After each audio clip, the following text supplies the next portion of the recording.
welcome to Quilt Addicts Anonymous. I'm Stephanie Sebbing. Today we're going to be working on the June block of the month for the 2016 Stars in the Night block of the month pattern. This month's block is pretty simple. It's just a 6-inch block. We are making a few of them, but the construction is pretty straightforward and it's nothing we haven't done before, so it should be a breeze to get through them on these lovely summer days. Make sure you refer to your free printable instructions on quiltaddictsanonymous.com to find out what fabrics you need for this month's block of the month. We're going to start here with this double pinwheel. I always like to lay my fabrics out to make sure that I've got them in the right order. It minimizes the chances of me having to unsew later. Let's just call it what it is, having to rip. No one likes to do that. So the first thing we're going to do is we're going to put these quarter square triangles together. And last month we really went over how to work with these biases. So you really want to be careful when you're working with these so that it doesn't stretch when you're going through the sewing machine. So I have my sewing machine set up to sew a scant 1/4 inch seam, and I do that by moving my needle width one position to the right. If yours doesn't do that, you can just sew in a little bit further. So what I like to do here is sew the scant 1/4 inch because then it gives me a little bit extra space when I'm trimming later. So when I'm sewing on the bias, I really just want to take my time and let the feed dogs pull that fabric through the sewing machine. I don't want to tug, push, or pull because that could distort the fabric on the bias and then our points won't end up where they're supposed to be. So now I'm going to take a little extra care when I press this open too. I want to make sure that I'm not distorting the seams when I am pressing it. So I'm going to just real gently open that seam up, and then I'm just going to put the tip of my iron on there and just real carefully move that up to press that seam open. I'm really not going all over crazy with the iron. I'm just doing the little bit I need to in order to get that seam nice and flat, because if you were going all over with the iron, you could distort the seam and then your points won't end up in the corners.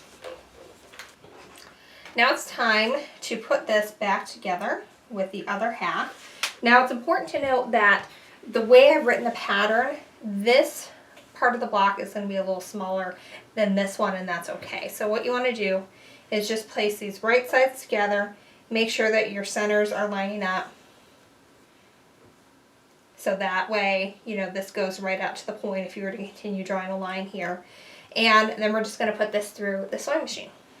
So I'm still sewing a scant 1/4 inch seam here, and I am again just using my fingers to guide that fabric. I barely have any pressure on it at all. I want those feed dogs to go ahead and bring that through the sewing machine because I do not want to tug on that bias seam and get it stretched and warped.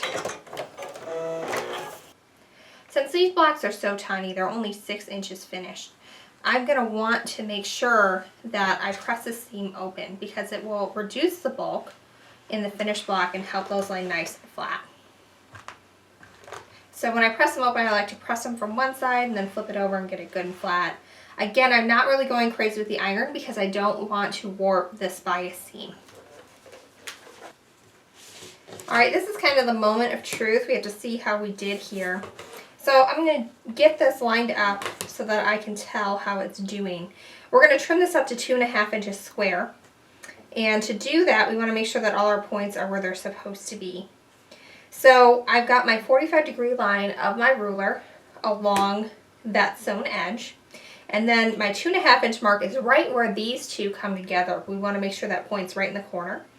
And then this part here is going to get cut off. Remember, this one was just a hair bigger, so we're just trimming off the excess.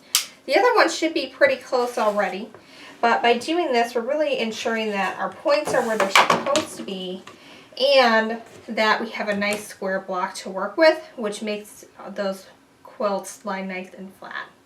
So now I flipped it around. I still have my 45-degree line on that seam line. My points are still coming right at that 2.5 inch mark, which is perfect, and everything is lining up on the side, so I'm going to have a really nice square block here to make some really great points. So you should all aim for that. If it's not perfect, that's okay. We're all learning here. You can always redo it if it really bothers you, but if it doesn't, then go for it. It's your quilt. You're the one who's going to know if you want to put in some extra effort to make that perfect. Now you're going to want to go ahead and lay out your squares according to the layout diagram on your free printable instructions, which can be found at quiltaddictsanonymous.com under the June block of the month for 2016. You're going to want to go ahead and sew those squares into rows and then the rows into a block. So this is it. We have just our little cute 6.5-inch finished June block of the month. This is just a little twinkling star. We have some other bigger ones that shine a little brighter, but they wouldn't all be interesting if they were all the same size. So that different size stars really is what makes this design pop. Well, I hope you have enjoyed the June block of the month. Have fun making all 24 of these, and we'll be back in July.